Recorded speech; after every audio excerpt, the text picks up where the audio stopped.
Police അതിക്രമങ്ങൾക്കെതിരെ സംസ്ഥാന വ്യാപകമായി പരാതി പ്രളയം. മനോജ് എബ്രഹാമിന്റെ നേതൃത്വത്തിലുള്ള പോലീസുകാരുടെ ക്രൂരമർദ്ദനത്തിലാണ് പത്തനംതിട്ട DCC വൈസ് പ്രസിഡന്റായിരുന്ന ഇന്ദുചൂഡൻ മരിച്ചതെന്ന ആരോപണവുമായി മകനും യൂത്ത് കോൺഗ്രസ് നേതാവുമായ വിജയ് ഇന്ദുചൂഡൻ രംഗത്തെത്തി.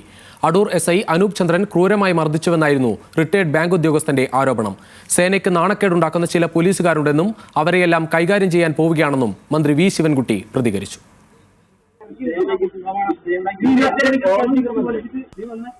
സംസ്ഥാനമെങ്ങും ഇടിയൻ പോലീസുകാർ നടത്തിയ ക്രൂരമർദ്ദനത്തിന്റെ വിവരങ്ങളാണ് കഴിഞ്ഞ 2 ദിവസമായി പുറത്തുവരുന്നത്. പത്തനംതിട്ട DCC വൈസ് പ്രസിഡന്റായിരുന്ന R ഇന്ദുചൂഡന്റെ മരണത്തിൽ ഗുരുതര ആരോപണവുമായി കുടുംബം രംഗത്തെത്തി. പോലീസ് മർദ്ദനത്തിൽ കഴുത്തിനും നട്ടലിനും പരിക്കേറ്റ ഗുരുതര ക്ഷതങ്ങളെ തുടർന്നാണ് ഇന്ദുചൂഡൻ മരിച്ചതെന്ന് മകനും യൂത്ത് കോൺഗ്രസ് നേതാവുമായ വിജയ് ഇന്ദുചൂഡൻ ആരോപിച്ചു. അമ്മയെ 34-ാം വയസ്സിൽ വിധവയാക്കിയത് മനോജ് എബ്രഹാമിന്റെ നേതൃത്വത്തിലുള്ള പോലീസാണെന്ന് വിജയ് ഫേസ്ബുക്കിൽ കുറിച്ചു. പോലീസിന്റെ 3-ാം മുറയിൽ തനിക്ക് കാഴ്ച നഷ്ടപ്പെടാതിരുന്നത് ഭാഗ്യം കൊണ്ടാണെന്നും യൂത്ത് കോൺഗ്രസ് പത്തനംതിട്ട ജില്ലാ പ്രസിഡന്റ് കൂടിയായ വിജയ് പറഞ്ഞു.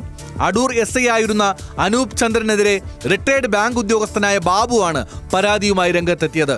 മെയ് 27-ന് സാമ്പത്തിക തർക്കവുമായി സ്റ്റേഷനിലെത്തിയ തന്നെ അസഭ്യം പറയുകയും മർദ്ദിക്കുകയും ചെയ്തുവെന്നാണ് ആരോപണം. മുഖ്യമന്ത്രിക്ക് അടക്കം പരാതി നൽകിയിട്ടും നീതി ലഭിക്കുന്നില്ലെന്നും ബാബു പറഞ്ഞു.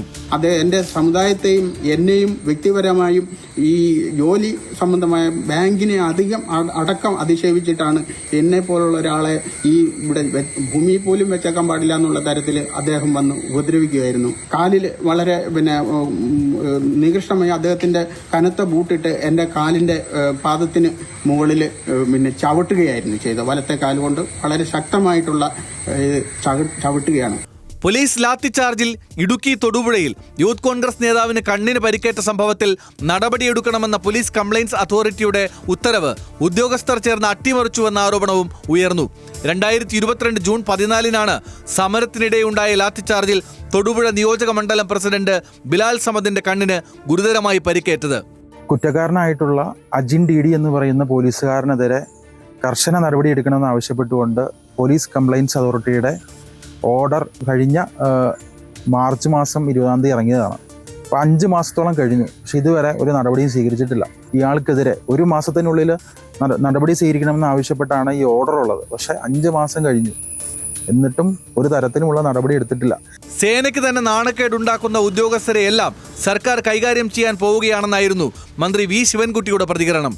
ഗവൺമെന്റിനും സമൂഹത്തിനും ദോഷപ്പേരുണ്ടാക്കുകയും ഈ സേനയിൽ തന്നെ നിലനിർത്തുവാൻ യോഗ്യതയില്ലാത്ത ചില ഓഫീസർമാരുണ്ട്. അവരെല്ലാം കൈകാര്യം ചെയ്യാൻ വേണ്ടി പോവുകയാണ്. ഏതെങ്കിലും പോലീസുകാരൻ്റെ ഏതെങ്കിലും പ്രതിയെ വിളിച്ചുകൊണ്ടൊന്ന് ഈ രൂപത്തിൽ മർദ്ദനം നടത്തിയിട്ടുണ്ടെങ്കിൽ അത് ഇടതുപക്ഷ ജനാധിപത്യ മുന്നണി ഗവൺമെൻറ് നയമല്ല. അത് ഈ ഗവൺമെൻറ് മോശപ്പെടുത്തുന്നതിന് വേണ്ടി ഈ ഉദ്യോഗസ്ഥന്മാർ ചെയ്തിട്ടുള്ളതാണ്. മുഖം നോക്കാതെയുള്ള നടപടി സ്വീകരിക്കും. ഇടതുപക്ഷ നയം പാലിക്കാത്ത ഉദ്യോഗസ്ഥരെ നിലയ്ക്ക് നിർത്തുമെന്ന് CPI സംസ്ഥാന സെക്രട്ടറി ബിനോയ് വിശ്വം അറിയിച്ചു. LDFന്റെ പോലീസ് നയം വളരെ വ്യക്തമാണ്. ആ പോലീസ് നയം LDF മാനിഫെസ്റ്റോ പറഞ്ഞിട്ടുണ്ട്. അത് മനസ്സിലാകാത്ത ഏതെങ്കിലും ഉദ്യോഗസ്ഥന്മാരുണ്ടെങ്കിൽ ആ ഉദ്യോഗസ്ഥന്മാരെ ശിക്ഷിക്കും ഈ സർക്കാർ. ആ ശിക്ഷ മാതൃകാപരമായിരിക്കും. അതേസമയം പോലീസ് മർദ്ദനത്തിനെതിരായുള്ള ആരോപണത്തിൽ സർക്കാരിനെതിരെ സമരം ശക്തമാക്കുകയാണ് UDF. തിരുവനന്തപുരം സെക്രട്ടേറിയറ്റിലേക്ക് യൂത്ത് കോൺഗ്രസ് നടത്തിയ മാർച്ച് സംഘർഷത്തിൽ കലാശിച്ചു.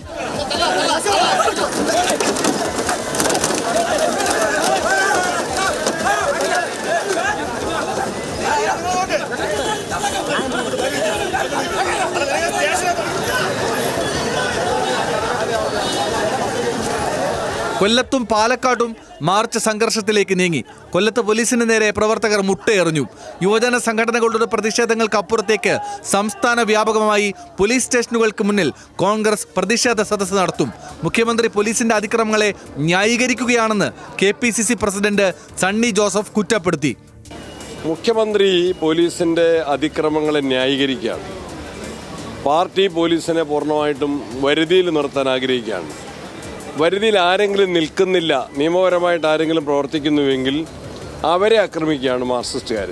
ആജ്ഞാനുവർത്തികളായി നിൽക്കുന്ന പോലീസുകാർ എത്ര നിയമലംഘനം നടത്തിയാലും അവരെ സംരക്ഷിക്കുന്നു. പൗരന്മാരുടെ ജീവനും സ്വത്തിനും സംരക്ഷണം നൽകേണ്ട പോലീസ് അത് കവർന്നെടുക്കുന്ന ചിത്രമാണ് കേരളത്തിൽ കാണുന്നത്. കോഴിക്കോട് കുറ്റിക്കാട്ടൂർ സ്വദേശി മാമുക്കോയെയും തിരുവനന്തപുരം നേമം സ്വദേശി സജീറും ഇന്നലെ പോലീസിനെതിരെ ഗുരുതരമായ ആരോപണവുമായി രംഗത്തെത്തിയിരുന്നു. വിവിധ ബ്യൂറോകൾക്കൊപ്പം ന്യൂസ് ഡെസ്ക്, ന്യൂസ് മലയാളം.